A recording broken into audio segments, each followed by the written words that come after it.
I dive the traditional way, without any breathing apparatus. I don't use an oxygen tank, just my lungs. I love fishing. I love the contact with the sea. I feel happy. I can communicate with it.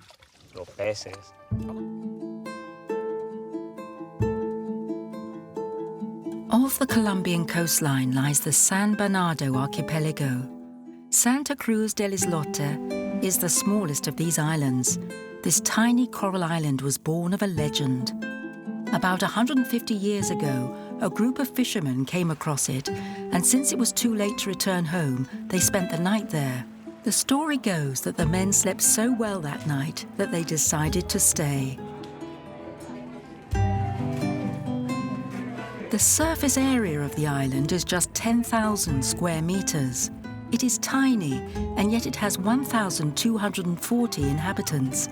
Here, the population density is 4 times greater than in Manhattan.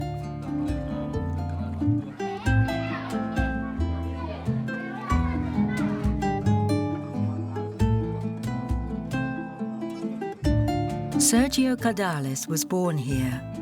He comes from a family of fishermen.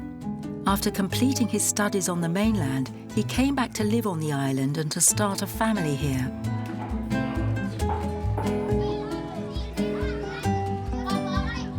This is the school. That's their normal school uniform. They have another uniform for sport. They're primary school children. They're playing. It's break time. This is the first year that we'll have qualified youngsters here who'll sit their exams in this school.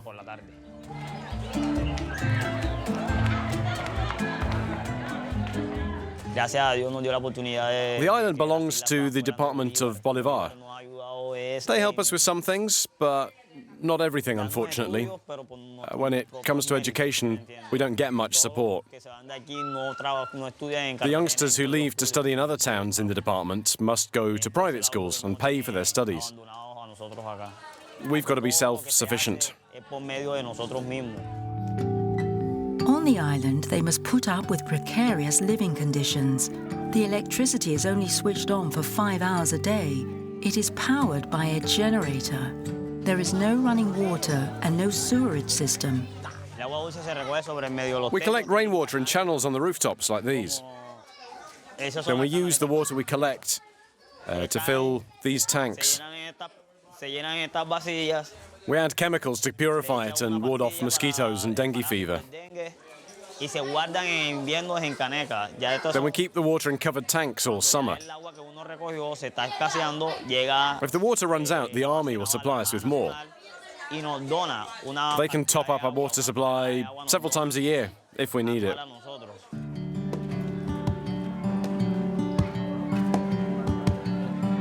The tourists are arriving.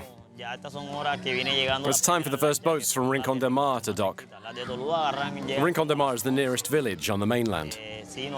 The boats from Tolu arrive at about 11 o'clock. Guides give tourists a tour of the island. It's a good source of revenue for us. They pay 5,000 pesos per person. It goes towards maintaining the community arts center and keeping the streets clean.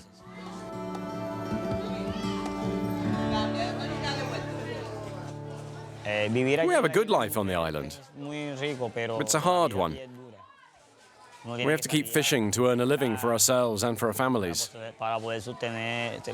We usually catch something, but not always. We have to save money for the bad days. It's paradise, but life's very expensive here. Other than that, it's great.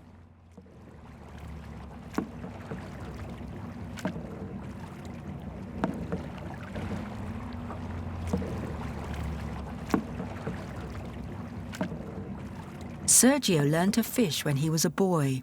It is the main means of subsistence on the island.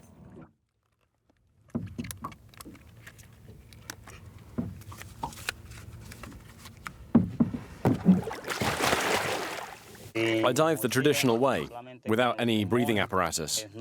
I don't use an oxygen tank, just my lungs. I just wear a mask and flippers. I spent a lot of time diving with my cousins when we were kids. From the age of 3, we lived in the water. We wore masks from a very young age.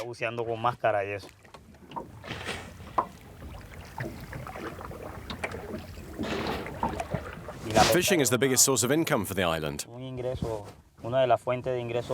Fishing provides food for the tourists as well. Fishing provides everything. It keeps the shops open. The fish we catch every day go into the island's economy.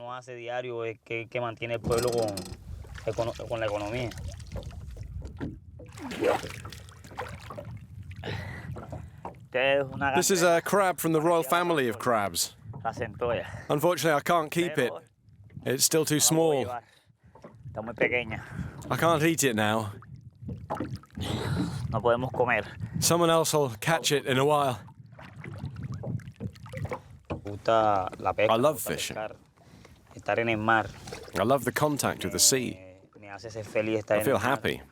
I can communicate with it. I like the contact with the fish and the shellfish. That's what I like the best. We have no boss.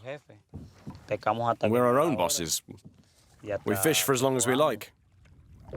We have no fixed hours for starting or finishing work.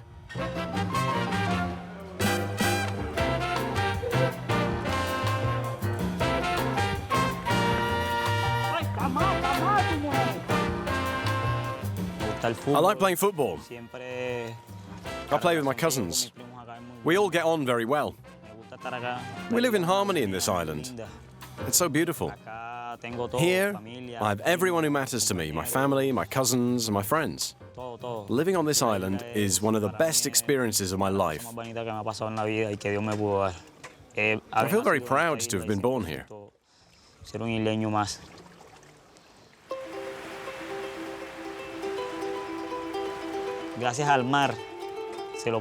Thanks to the sea in this island, I was able to pass my exams and go to university. It was all paid for with the money I made from fishing and what my parents passed on to me.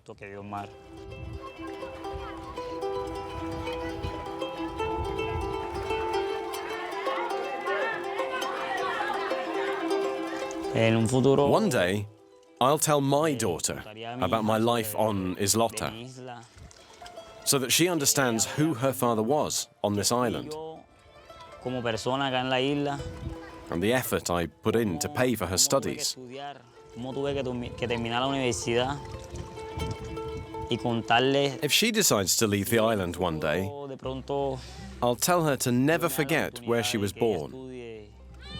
Even if she succeeds in life, she must never forget her roots or the people who watched her grow up.